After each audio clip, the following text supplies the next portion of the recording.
The evening buzzed with elegance. Chandeliers spilled golden light across the velvet-lined dining room, illuminating crystal glasses, polished silver, and the soft murmur of conversations between the city's wealthiest elite. The restaurant, La Couronne, was more than a place to eat. It was a stage where fortunes and reputations were displayed like fine jewelry. Waiters glided across the marble floor with practiced grace, their trays balanced with champagne and caviar. Every guest in the room carried themselves with the smug assurance of power and privilege. At the center of it all sat Alexander Grant, the billionaire tycoon whose name dominated headlines in finance and real estate. With broad shoulders wrapped in a tailored navy suit and a watch worth more than most people's homes, he was the embodiment of wealth and command. Tonight, he dined with two business partners, men eager to please him, and beside him, Clara, his girlfriend, whose sequined dress shimmered with every flick of candlelight. She laughed too loudly at his jokes, her hand clinging to his arm as if proximity to him alone was currency. Their table commanded attention. Staff hovered nearby, tense with the knowledge that Alexander's reputation for impatience and arrogance was well earned.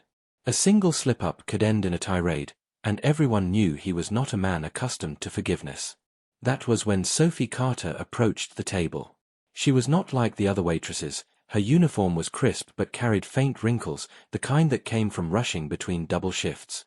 Her hair was pulled back neatly, but a few strands had slipped free, framing a face marked by quiet exhaustion. Yet, beneath the weariness, there was a softness about her, a dignity that no amount of hardship could erase. Her eyes, warm and attentive, scanned the table as she balanced a tray with flawless precision. "Good evening," Sophie said gently, setting down the plates. "Mr. Grant, here is your filet mignon, cooked medium rare as requested." She placed the plate before him with careful hands. Alexander didn't look up from his conversation with his partners. He cut into the steak without pause, then froze.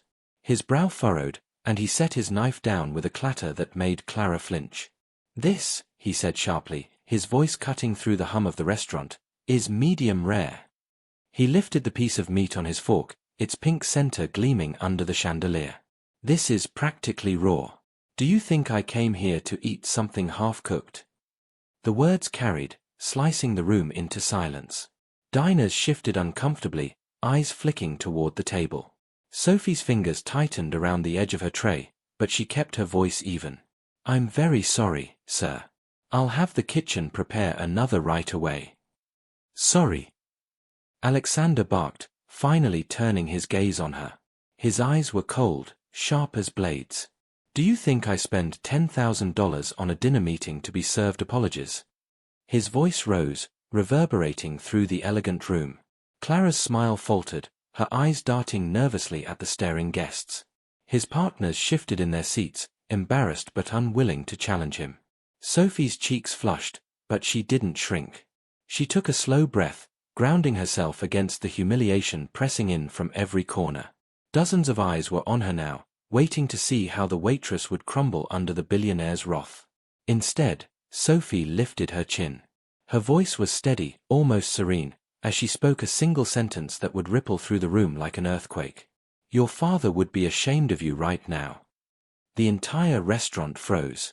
Forks hovered midair, glasses paused before lips. Clara's painted smile collapsed, Alexander's partners stiffened, and a hush fell so heavy it seemed the chandeliers themselves leaned in to listen. Alexander's face drained of color, his jaw locked in stunned silence. For once, the man who commanded every room found himself disarmed, not by wealth or power, but by the quiet strength of a waitress who refused to bow. The words hung in the air like a bell tolling through a cathedral. "Your father would be ashamed of you right now." For a moment, the entire restaurant seemed to forget how to breathe. The golden chandeliers gleamed overhead, frozen in their shimmer, as though even the light had paused to hear. Forks hovered midway between plates and lips, glasses trembled in suspended hands. The hushed murmur of conversation that usually floated through La Couronne evaporated in an instant, leaving only silence thick enough to suffocate. Alexander Grant, billionaire, tycoon, master of every room he walked into, sat utterly speechless. His gray eyes widened, flashing with disbelief before narrowing into something darker. But no words came. His throat bobbed as if he wanted to bark another insult, yet his voice betrayed him. He could command boardrooms, silence competitors, bend politicians to his will, But he couldn't command this waitress, this slip of a woman who had just spoken of something no stranger should ever know. Clara, his girlfriend, was the first to react. Her manicured hand clutched his arm in shock, nails digging into the expensive fabric of his tailored sleeve. "Alex," she whispered urgently, leaning closer, "what does she mean? How would she know anything about your father?" Her wide eyes darted between him and Sophie, searching desperately for an explanation that wouldn't come. Across the table, Alexander's two business partners sat rigid in their seats, their expressions caught between horror and fascination. One cleared his throat, as though preparing to smooth over the situation with humor, but the weight of Sophie's words kept him pinned in silence. The other shifted uncomfortably, his gaze flicking from Alexander's stunned face to Sophie's composed one. In the world of billion-dollar deals, information was power. And somehow, this waitress had just wielded a weapon sharper than money. Around the room, whispers began to bloom like wildfire. Did she just? His father. How could she know? Strangers who had only minutes ago been immersed in their own expensive meals now leaned in, eyes glittering with scandalous curiosity. Some covered their mouths in disbelief, others exchanged looks that said they would be repeating this story for weeks to come. And through it all, Sophie stood unwavering. The tray in her hand was steady, her posture straight, her face serene. She did not gloat, did not smirk, did not even allow the smallest flicker of satisfaction to pass her lips. She simply stood her ground, a quiet force of calm in the storm of Alexander's unraveling pride. The contrast was staggering. He, red-faced and trembling with restrained fury; she, collected and unbothered, as though she were the one holding all the power in the room. Inside Alexander, humiliation churned with fury. His father's memory was not something discussed in public. It was a wound buried deep, one he had spent years covering with wealth and dominance. Few people in his life even dared to mention the man, and none of them would have dared in this tone. His jaw clenched so tightly the muscles twitched, and his hand curled into a fist against the tablecloth. Yet still, he couldn't bring himself to speak. Because beneath the rage was something else he hated even more: fear. Fear that she wasn't simply bluffing. Clara's voice trembled as she leaned closer. "Alex, answer her. Tell them she's lying." But he said nothing.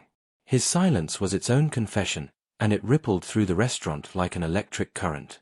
Diners who had once admired his wealth now saw the cracks in his armor, the vulnerability he never let surface. And they saw the woman who had put it there, a waitress with nothing but her courage and one damning sentence. Sophie didn't break eye contact. Her chest rose and fell evenly, her hands relaxed at her sides. She knew the storm she had just unleashed, yet she refused to shrink before it. Her calmness only deepened Alexander's loss of control. In that moment, the balance of power tipped, not because she had more money, status, or influence, but because she carried something greater: truth. Alexander finally leaned forward, his voice low and dangerous, trembling not with volume but with restraint. "What did you just say?" The words were less a question and more a warning, the kind of tone that once made men twice Sophie's size quail. But she didn't flinch. She only repeated, softer this time, with the same quiet certainty. "Your father would be ashamed of you right now." A collective shiver passed through the room. The billionaire had yelled, but the waitress had struck deeper. And suddenly, for the first time in his life, Alexander Grant was not in control. Long before the confrontation at La Couronne, Sophie Carter's life had been defined not by glittering chandeliers or hushed whispers over crystal glasses, but by survival. Her world was stitched together with second-hand uniforms, bus rides that rattled past midnight, and the quiet determination to keep going when every reason to stop piled up at her feet. She was only 19 when tragedy struck. A phone call, trembling on the other end of the line, shattered the fragile stability of her family. Her parents, on their way home from her father's late shift at the construction firm, never made it. An accident, the police said. But Sophie knew better. The details never sat right with her, and the company her father worked for had wrapped the case in silence with unsettling speed.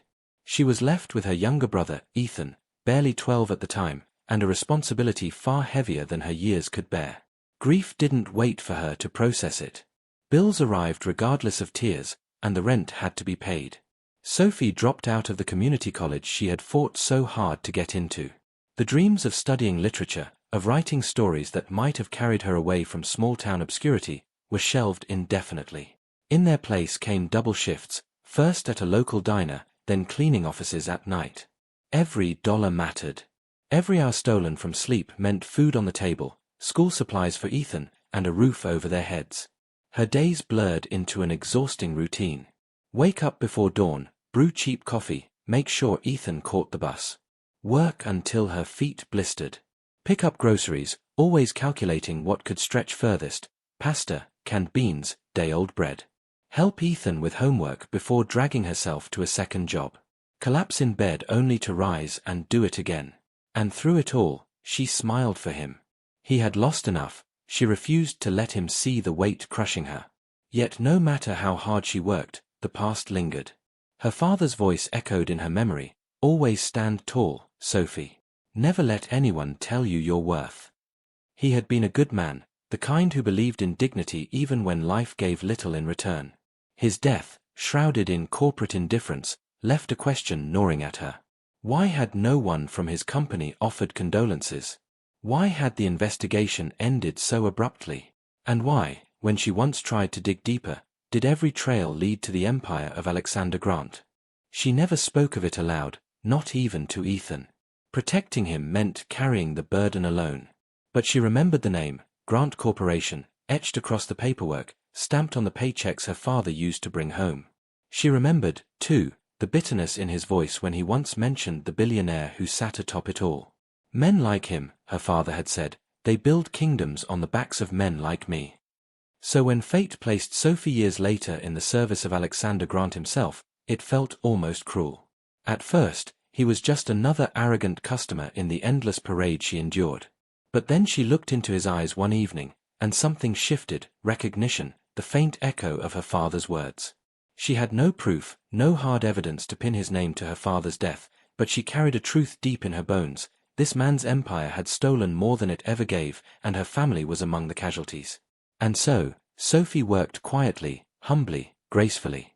To the world, she was just a waitress with tired eyes and a polite smile. But behind that smile was steel, a silent oath that one day, somehow, she would speak the truth no one else dared to say. She knew things Alexander didn't expect anyone in that restaurant to know: details from his past, cracks in the legacy he tried to polish. And when the moment came, she would not waste it. To the world, Alexander Grant was the embodiment of ruthless success. His name graced the covers of financial magazines, his face was plastered across news outlets whenever a merger shattered records or a rival corporation crumbled under his strategies. He was the billionaire who never flinched, the man whose empire stretched across real estate, banking, and tech investments. If there was money to be made, Alexander was already 3 steps ahead of everyone else. But his reputation was as infamous as it was celebrated. In the corporate world, his name carried both awe and fear. He was known for walking into boardrooms like a storm, dismantling arguments with razor-sharp wit, and demanding loyalty without offering warmth. To his employees, he was a tyrant, cold, exacting, and impossible to please. Stories circulated of assistants who lasted only weeks before quitting in tears, of managers who worked themselves to exhaustion trying to anticipate his moods, of entire departments fired overnight when numbers failed to impress him. Scandals trailed him like shadows. A public feud with a former partner who accused him of betrayal had dominated headlines for months. Paparazzi had caught him leaving high-end clubs at dawn, women on his arm changing as frequently as his luxury cars.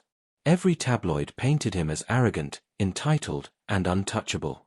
For the wealthy elite, this arrogance was almost admired. For everyone else, it was proof of the widening gulf between Alexander's world and theirs. Yet beneath the polish of tailored suits and the bravado of public appearances, Alexander carried an emptiness he never let show. His penthouse at the top of Grant Tower was vast, filled with art, rare wines, and panoramic views of the city, but it was silent. He had filled it with things, not people. The relationships he pursued never lasted. The women he dated were more impressed with his fortune than the man himself. Business partners respected him, but none trusted him. Employees obeyed him, but none admired him. In truth, Alexander lived surrounded by people, yet profoundly alone. Loneliness wasn't his only shadow. Pressure weighed on him like an iron chain. The empire he built was not just a source of wealth, it was a fortress against vulnerability. Every day, he had to prove himself again, to remain stronger, smarter, and colder than those around him. To falter, even once, was to invite sharks to circle. And so he wore his arrogance like armor, never allowing a crack to show, never admitting weakness. But there was one weakness he could never escape: his past.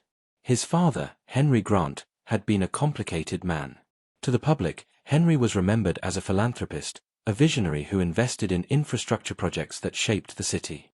But Alexander remembered the other side: the stern hand, the impossible expectations, the silence that filled their home. His father's approval had always been out of reach, a prize dangled before him yet never given. And when Henry died, leaving Alexander to inherit both the fortune and the responsibility, that approval was buried with him. It was the one secret Alexander never admitted, that beneath his empire of billions, he was still the boy trying to prove himself to a father who would never see it. He hated how the thought haunted him, how it bled into every decision he made. Every deal, every conquest, every headline was another attempt to silence the voice in his head whispering that he was not enough. That was why Sophie's words, spoken so calmly, so precisely, cut through him like a blade. She had reached into the one wound he spent his life concealing, a wound money could never heal. In that single sentence, she had stripped away his armor and left him exposed, not as the billionaire everyone feared, but as the lonely son still chasing approval he would never have. And that, more than the humiliation of public insult, was what shook him so deeply. The silence that followed Sophie's words was suffocating, broken only by the soft clink of a glass somewhere in the back of the room. For several long seconds, Alexander Grant sat frozen, his jaw tight, his eyes locked on Sophie as though he could will her words out of existence. But when he finally moved, it was sudden and sharp. His chair scraped violently against the marble floor as he stood, the sound echoing across the hushed restaurant like thunder. "Unbelievable," he muttered under his breath, though loud enough for the nearest tables to hear. His face was flushed, his usual composure shattered. Without another glance at Sophie, he snatched his blazer from the back of the chair, ignoring Clara's frantic whispers. His business partners exchanged uneasy glances, clearly torn between following him or avoiding his wrath altogether. Before anyone could act, Mr. Dalton, the restaurant manager, hurried over. His polished shoes clicked against the marble as he approached, his face a mask of panic. Dalton was a man who prided himself on maintaining the serene atmosphere of La Couronne, where nothing ever descended into chaos. But tonight, chaos had arrived at his most exclusive table. "Mr. Grant, please," Dalton said with a practiced smile, his hands half raised in a placating gesture. "Allow me to resolve this. We can have your meal remade, complimentary, of course." Alexander's eyes cut to him like blades. "You can't resolve incompetence, Dalton. And you can't erase disrespect." His voice was low now, no longer shouting, but the venom in his tone was sharper for it. With that, he turned on his heel and strode toward the exit, the tails of his blazer snapping behind him like a storm cloud. Clara stumbled after him in her sequined heels, her expression torn between embarrassment and fear. His partners, after a tense moment, followed suit, their murmured excuses left behind like scraps.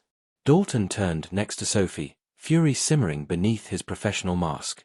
"What were you thinking?" he hissed, pulling her aside. "Do you realize who that was? Do you realize what damage you may have caused this establishment? You may have just cost us our most valuable client."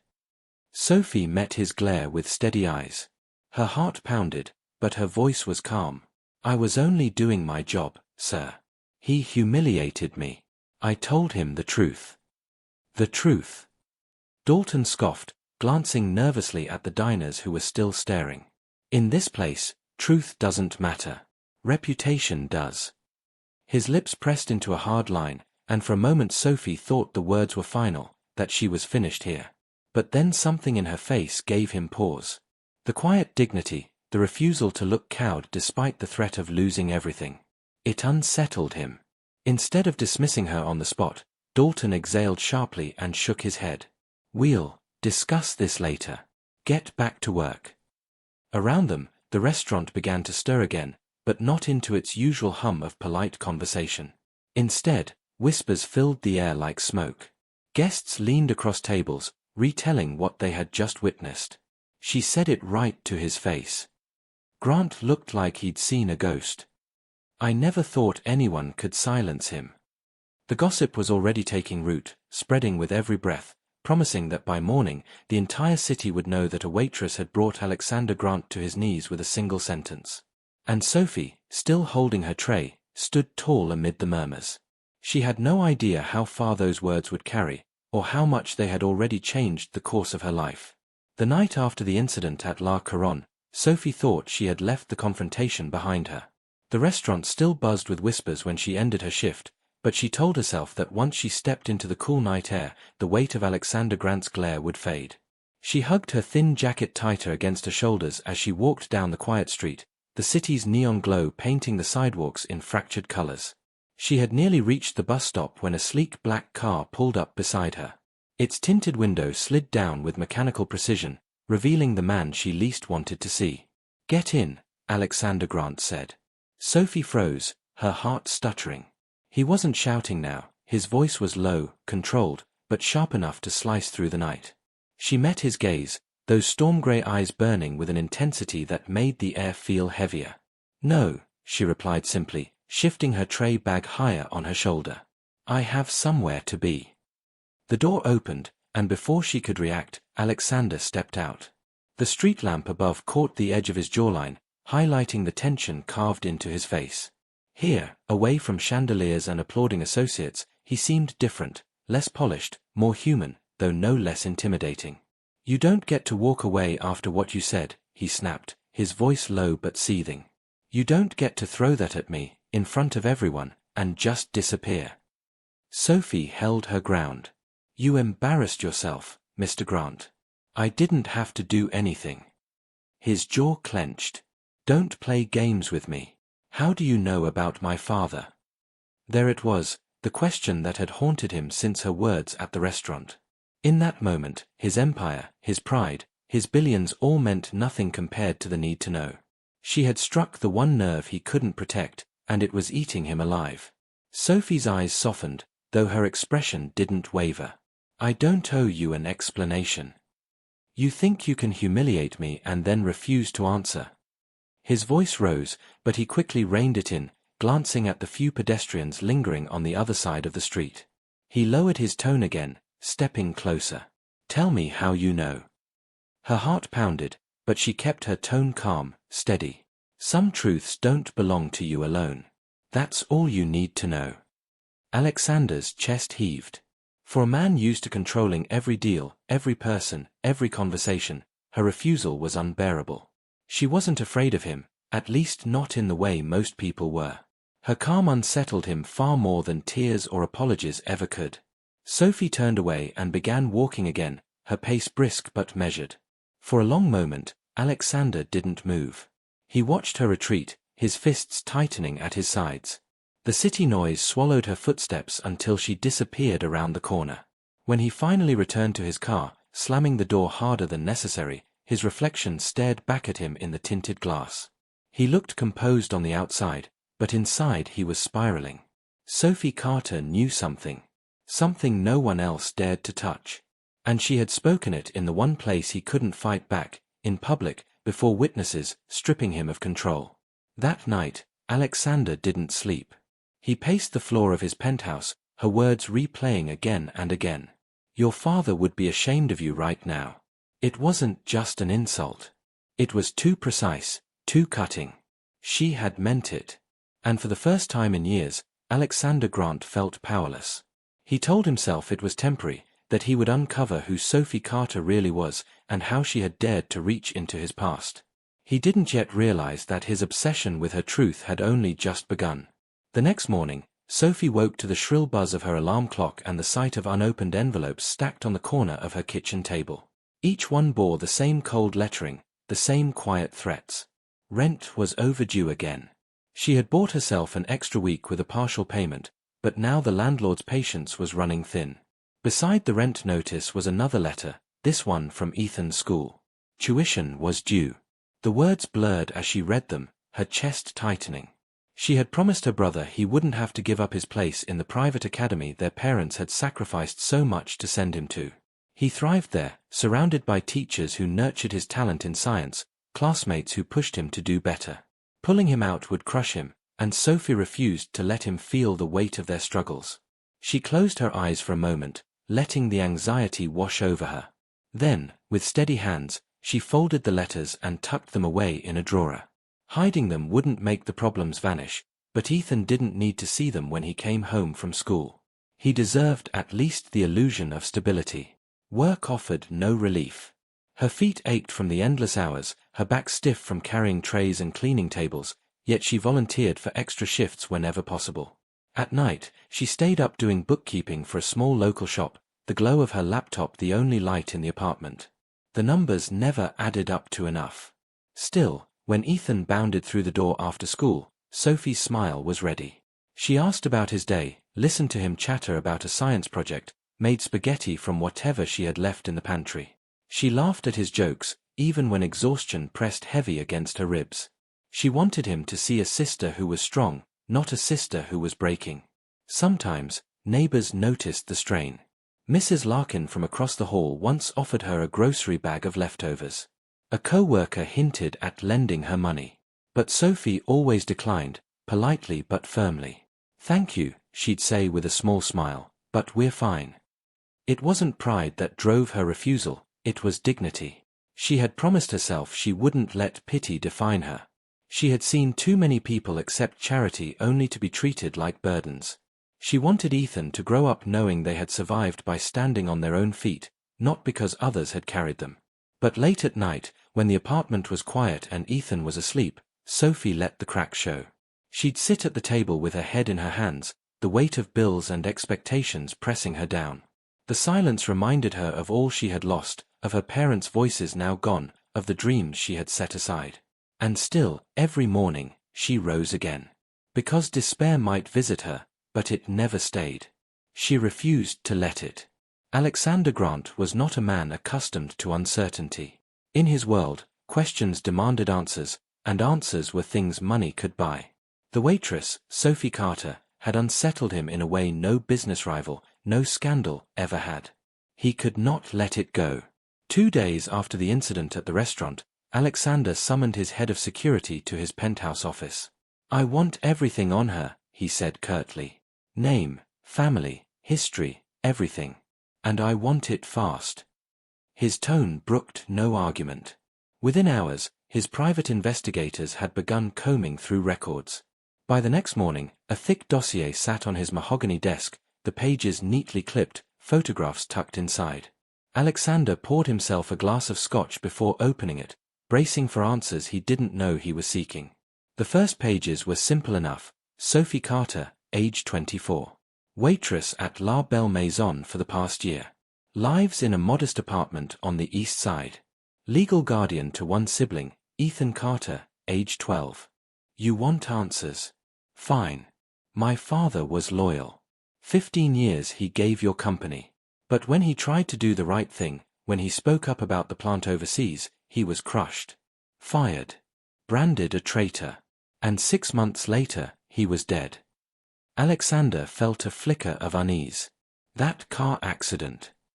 Sophie shook her head firmly. You call it an accident. I call it despair. He lost his livelihood, his reputation, everything that gave him dignity. He drowned in debt, in shame. He wasn't the man he had been. My mother tried to keep us afloat, but she was gone within a year too. Her health failed from the stress. And then it was just me and Ethan. Her eyes burned with unshed tears, though her voice never cracked. So when I saw you sitting there, surrounded by your wine, your business partners, acting as though the world owed you reverence, I couldn't stay silent. My words in that restaurant. They came from years of watching my father's life be reduced to rubble while you soared higher. You may not have killed him with your hands, Mr. Grant, but you destroyed him all the same. The words struck harder than any accusation Alexander had ever faced. For years, he had filed away Thomas Carter as another disgruntled employee, another cost of doing business. But to Sophie, he wasn't a line in a report. He was a father, a protector, a man who had tried to do what was right. And Grant Industries had broken him. Alexander swallowed, his throat unexpectedly dry. You think I'm responsible for his death? I don't think, Sophie said firmly. I know. Maybe not in the way courts define guilt. But you, your decisions, your hunger for profit, set off the chain that ended him. And you've lived without consequence ever since. Her words cut through him like glass. The streetlight buzzed above them, and for the first time in his life, Alexander Grant found himself unable to argue, unable to deflect. Sophie stood before him with nothing but truth in her voice and fire in her eyes. He exhaled, slow and heavy, as though the weight of years pressed down on his chest. You've said your piece. But don't think this is over. You've opened something I can't close now. Sophie held his gaze, unflinching. I didn't open it, Mr. Grant. You did, years ago. I'm just the one who finally said it out loud. With that, she turned and walked away, leaving Alexander alone beneath the streetlight. For once, the billionaire who always had control found himself powerless, haunted by a truth that refused to be buried. Alexander had always been a man of words, cutting, commanding, precise. Negotiations, arguments, public scandals, he never lost control. Yet now, standing in the quiet of the street with Sophie before him, he felt something he hadn't in decades, silence pressing down on his chest like a weight he could not shake. For the first time in his memory, Alexander Grant was speechless. Sophie didn't move, didn't soften, but she saw the crack in his armor. And in that moment, her restraint wavered. She had been holding these words inside for years, carrying them like stones in her chest. Now, they tumbled out, steady but relentless. You want to know what your empire has cost? She asked, her voice low but unwavering. It wasn't just my father. It was everything that came after. Alexander's eyes searched hers, but he stayed silent. My brother Ethan was 11 when our parents were gone. 11. Do you know what it's like to watch a child lose his smile overnight?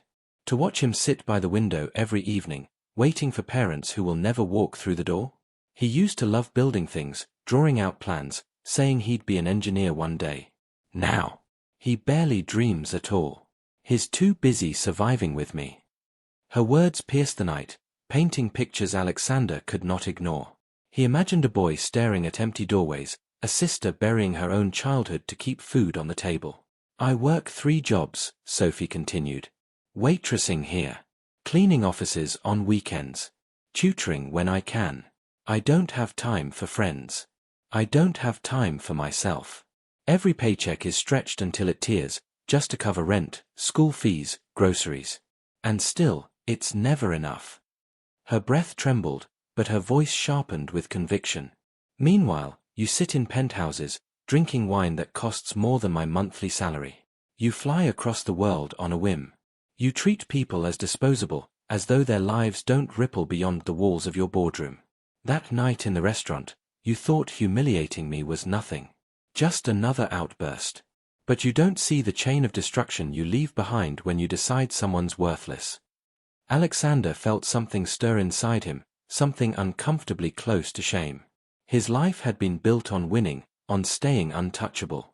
But Sophie's words didn't accuse him like an enemy, they revealed him like a mirror, showing the reflection he had refused to look at. Her eyes glistened, but she didn't let tears fall. I'm not telling you this for pity. I don't want your money, your charity, your guilt. I just want you to see that your power, your decisions, your arrogance, they don't exist in a vacuum. They crush people, families, children, people like me. The words stung more than any insult shouted in a boardroom. Alexander opened his mouth, then closed it, realizing there was no rebuttal. She was right. Sophie's eyes softened only slightly, though her tone remained steady. If you really want to make things right, don't give me money. Change the way you run your businesses. Make sure no one else loses a father, a husband, a life, because of your greed. For the first time, Alexander felt the weight of what redemption truly meant. It wasn't about a single act of generosity, it was about dismantling the very foundation of how he had built his fortune. Change an empire, he murmured, almost to himself. Yes, Sophie replied firmly. If you want to prove you're more than the man everyone whispers about, start there. That's the only way you'll ever mean it. Her challenge hung in the air long after she walked away, her figure disappearing into the night. Alexander stood frozen, his chest heavy with a strange mix of shame and resolve. The next morning, the billionaire known for his temper and ruthless efficiency called an emergency meeting of his top executives. His tone was sharper than usual, but not with anger, with urgency. He demanded reviews of worker safety protocols, wage reports, employee turnover rates. Executives exchanged baffled looks, unused to their boss caring about anything beyond the bottom line. From this moment forward, Alexander said firmly, our empire will not be built on broken backs. If I find a single corner cut at the expense of safety or dignity, the person responsible will answer to me directly. His words were met with stunned silence. Some of his men smirked, thinking this was another temporary whim. But Alexander wasn't joking. He followed through with audits, site visits, and meetings not with managers but with workers themselves. He asked questions about shifts, conditions, and fairness. The more he listened, the more he realized how insulated he had been. For years, he had believed his empire was strong because it was profitable. Now he saw the truth. Strength meant sustainability, respect, and humanity. And though he never admitted it to anyone, Alexander carried Sophie's voice in his mind during every decision. It was her words, her fire, her refusal to bow to wealth, that pushed him to act. In boardrooms, his peers whispered that Alexander Grant had softened. But the truth was far more complex. He wasn't softening, he was awakening. For the first time in decades, Alexander Grant wasn't chasing profit. He was chasing redemption. The reforms Alexander set in motion were not met with applause. In fact, the first wave of reaction from his board of directors was nothing short of mutiny. The mahogany-lined boardroom, where Alexander had once ruled with effortless dominance, now became the stage for open defiance. "Grant, have you lost your mind?" barked Edward Shaw, a grey-haired veteran investor who had been with the company since its inception. "Raising wages across the board? Slowing production to ensure safety? You're bleeding money for the sake of sentiment." Another director, sleek and sharp-tongued, leaned forward. "Our competitors will eat us alive. Shareholders don't pay for morality, Alexander. They pay for results." For the first time in his career, Alexander didn't slam a fist on the table or bark them into silence. He listened, then spoke in a steady, deliberate voice. "You're right about one thing," he said, his eyes sweeping over the room. "Shareholders want profit. But an empire that thrives on cutting corners and grinding people down isn't sustainable. If this company can't evolve, it will collapse under its own weight. I won't let that happen." The room erupted into protest. Some directors threatened to resign, others muttered about calling an emergency vote to strip him of control. It was chaos, but Alexander held his ground. For a man who once prided himself on power, standing alone was strangely liberating. He realized he was no longer fighting for control of the boardroom, he was fighting for something bigger, something Sophie had demanded of him, humanity. But the boardroom wasn't the only place he faced backlash. His girlfriend, the glamorous and calculating Vanessa Hart, had little patience for his sudden moral crusade. "You're ruining yourself," she snapped one evening as they dined at her penthouse, the city glittering behind her. "Do you know what people are saying? That you've gone soft. That you're obsessed with some waitress." The accusation was sharp, almost theatrical. Alexander set his glass down slowly. "This isn't about obsession." Vanessa scoffed, her red lips curling into a sneer.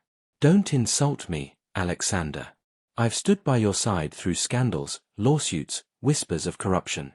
And now, you want me to stand by while you throw away your reputation for, what? Worker safety? Charity? Or is it really about her?" Her voice dripped venom on that last word. Alexander didn't respond right away. He had no intention of explaining Sophie to Vanessa. Sophie wasn't a lover or a prize, she was a mirror, reflecting back the man he had become and daring him to be better. When the silence stretched, Vanessa let out a bitter laugh. "You've changed, and not for the better. I don't date weak men." With that, she stood, grabbed her purse, and walked out of his life without looking back. For the first time in years, Alexander felt no urge to chase after a woman who left him. Instead, he sat quietly, acknowledging the sting but also the strange sense of clarity that came with her departure. The press caught wind of everything. Headlines screamed about Alexander's downfall. Grant loses grip on empire. Girlfriend dumps billionaire over radical reforms. Investors question Alexander Grant's state of mind. His rivals gloated, competitors moved to seize market share, and social media turned his crusade into memes and debates. The man once admired for ruthlessness was now mocked as a billionaire gone soft. Yet Alexander did not bend. The criticism only deepened his resolve. Every late-night report he read, every angry shareholder letter he ignored, every smirking rival he faced, all of it brought Sophie's words back to him: if you want to make things right, change how you run your empire. She hadn't asked for this. She had never sought to inspire him, never wanted to be at the center of his storm. But she had become the invisible compass guiding him through it. In quiet moments, Alexander wondered what she would think if she knew the scale of what her challenge had sparked. Would she believe him sincere, or see it as another performance? He didn't know. But what he did know was this: for the first time in his life, he wasn't fighting for money, or power, or reputation. He was fighting for redemption, and Sophie, whether she liked it or not, was the reason. For weeks, Sophie had managed to keep her fragile balance intact, juggling double shifts at the restaurant, late-night tutoring sessions for extra cash, and the endless tasks of keeping her small apartment in order. Her brother, Liam, had been her anchor. His quiet resilience and innocent smile gave her the strength to keep pushing forward, even when exhaustion pressed her to her limits. But one evening, everything unraveled. Sophie returned home to find Liam curled on the couch, pale and sweating. His forehead burned under her palm, his breathing shallow. Panic surged through her veins. She had seen him sick before, but this was different. His fever spiked rapidly, and his body shook with violent chills. "Liam, stay with me," she whispered, her voice breaking as she fumbled for the phone to call for an ambulance. At the hospital, sterile lights and the rhythmic beeping of machines surrounded her. Doctors moved with brisk efficiency, running tests and muttering in medical jargon Sophie barely understood. She sat in the waiting area, hands trembling in her lap, praying for good news while fighting the crushing dread in her chest. When the doctor finally emerged, his face was serious. Liam needed urgent treatment and close monitoring. The care would be extensive, stretching far beyond what Sophie could afford. For the first time in years, Sophie felt her walls crumble. She had been strong for so long, refusing handouts, shielding her brother from the weight of their poverty, standing tall against the world's cruelty. But now, faced with the possibility of losing Liam, her strength shattered. She broke down in the sterile corridor, burying her face in her hands as silent sobs shook her frame.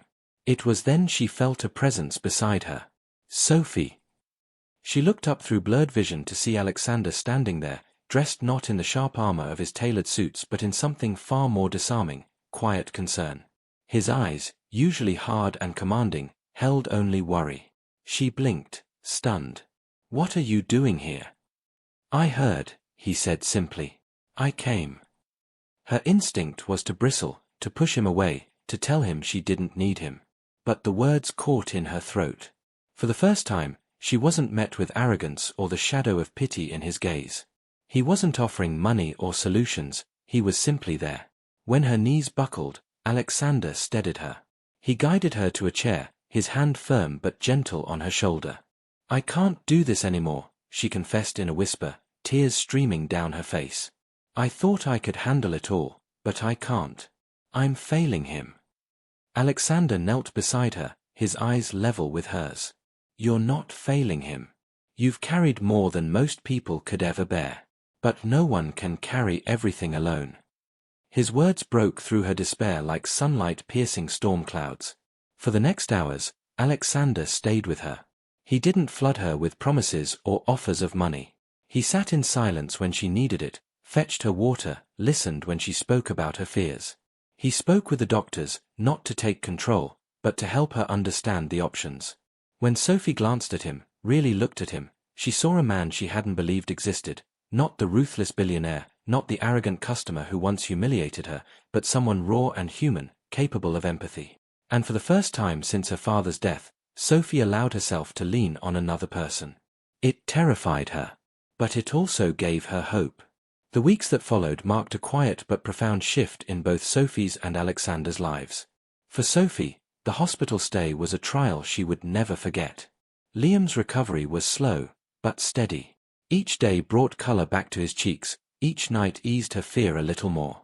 The relief she felt when the doctors finally declared him out of danger was indescribable. She clutched her brother's hand, tears sliding down her face, this time from gratitude instead of despair. Through it all, Alexander never disappeared. He came to the hospital in the evenings, not to take over, but to sit quietly, bringing Sophie coffee or distracting Liam with stories of faraway places. He wasn't the billionaire who made headlines, he was simply a man trying to be present. Sophie noticed how his edges softened, how he no longer barked commands but asked questions, listened, and learned. Meanwhile, outside the hospital walls, Alexander's empire was undergoing a transformation. His board of directors fumed, investors threatened, and gossip columns called him a billionaire gone soft. But Alexander pressed forward, implementing reforms Sophie had dared him to attempt. He raised wages, introduced fairer policies, and demanded accountability from his managers. Factories once notorious for overworking employees began seeing real changes. It wasn't perfect, but it was a start. The media painted him as reckless, but slowly, whispers spread among workers, that Alexander Gray was different now, that he was trying to undo the harm his empire had caused. And at the heart of that change was a single waitress who had once stood in a restaurant and dared to speak truth to power. Sophie, too, found her world changing. Back at the restaurant, people looked at her differently. Co-workers whispered not with envy, but with admiration. Customers who had once overlooked her now saw her strength. She was no longer just the girl taking orders and carrying trays. She was the woman who had challenged a ruthless billionaire and somehow, impossibly, altered the course of his life. But Sophie remained grounded. She still worked her shifts, still studied at night when she could, still poured herself into giving Liam the stable life he deserved. She carried herself with dignity, refusing to let attention or Alexander's presence redefine her worth. Their relationship, however, did change. Slowly, carefully, it deepened. It wasn't about wealth or power, nor about Sophie needing rescuing. It was built in quiet conversations at hospital cafeterias, in shared silences when words weren't enough, in the unspoken recognition that they had both been broken in different ways, and that, together, they were learning to heal. One evening, weeks after Liam returned home, Sophie found herself walking with Alexander through the park. The city lights glowed in the distance, but here, under the soft hush of trees, the world felt different. "You've changed," she said quietly, watching him. Alexander gave a half smile, his eyes thoughtful. "Or maybe I finally stopped pretending. Maybe you just forced me to see who I really was." Sophie shook her head. "No. You chose to change. That's what matters." They walked in silence for a moment, their steps in rhythm. For Sophie, this was uncharted territory. Trust didn't come easily, and love, if that was where this was headed, was something she feared as much as she longed for. But when she glanced at Alexander, she didn't see the billionaire whose arrogance had once humiliated her. She saw a man willing to grow, to listen, to fight for more than himself. And for Alexander, the walls he had built his entire life, walls of arrogance, of power, of cold indifference, were finally beginning to crumble. In their place stood something fragile but real: respect, humility, and the possibility of love. It wasn't a fairy tale ending. It was something better. It was a new beginning. Months had passed since the night Sophie's world had collided with Alexander's in that very restaurant. The memory of it still lingered in the city's whispers, the moment a billionaire's arrogance was shattered by the quiet strength of a waitress. What no one could have predicted was how that moment would ripple outward, changing not only Alexander but the way people around him viewed power, dignity, and respect. Now, on a crisp evening, Alexander walked into the restaurant again, but this time not as a man cloaked in arrogance, but as someone visibly changed. Beside him walked Sophie, her presence calm yet commanding in its own way. The staff, who remembered too well the tension of that first encounter, froze in surprise. Whispers began immediately, traveling like sparks across the room. "Is that Sophie?" someone murmured. "And Alexander Gray. Together." Heads turned. Forks paused mid-air.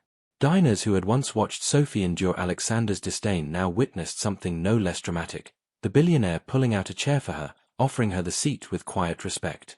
He did not bark for service, nor did he dismiss anyone with a wave of his hand. Instead, he smiled at the waitress who approached, thanking her by name. The transformation was so stark that the room seemed to lean closer, drawn into the unspoken story unfolding at their table. Sophie, once the target of ridicule, now sat across from Alexander as an equal. Her posture was unpretentious, but there was strength in the way she carried herself. She didn't need luxury to validate her worth, she had already proven that dignity was priceless. As the meal unfolded, the whispers only grew. People weren't mocking this time. They were admiring. I heard he changed his whole company after her. Do you think it's true that she stood up to him? She must be extraordinary. Sophie noticed the murmurs, but she didn't flinch under the attention. Instead, she met Alexander's gaze across the table. For a brief moment, they shared a smile that held layers of history, pain, defiance, growth, and finally, something resembling peace. When dessert arrived, Alexander leaned back, his eyes scanning the restaurant, before settling again on Sophie. Do you realize, he said softly, this place is where everything started? Where you said the one sentence that shattered me. Sophie tilted her head, recalling the words that had flown out of her mouth months ago, spoken from a place of truth and pain. I remember, she replied, her voice steady. And I meant every word. Alexander nodded. I know. That sentence didn't just shatter me. It rebuilt me. His tone was not dramatic but sincere, the kind of honesty that had once been foreign to him. Around them, diners continued to watch, though neither Sophie nor Alexander seemed to care. What mattered was the unspoken acknowledgement between them, that their story wasn't about a billionaire rescuing a waitress or a woman humbling a man. It was about change, about courage, about the power of truth to ignite transformation. As they rose to leave, the restaurant fell into hushed silence. Every eye followed as Alexander, once infamous for his arrogance, now extended his hand to Sophie with quiet reverence. She accepted it, not as someone dazzled by his wealth, but as someone who had seen his soul stripped bare and rebuilt. At the door, Sophie paused for just a moment. She turned her gaze back to the restaurant, where curious faces still lingered. Then, softly but firmly, she said the same words she had spoken months ago, words that had pierced Alexander's armor and set into motion everything that followed. This time, though, those words carried a new meaning. They were not just for him, but for everyone watching, everyone whispering, everyone wondering. And as they stepped into the night together, it was clear, her sentence hadn't just transformed a billionaire. It had left a mark on every soul who had witnessed it, a reminder that dignity, spoken once with courage, can echo for a lifetime.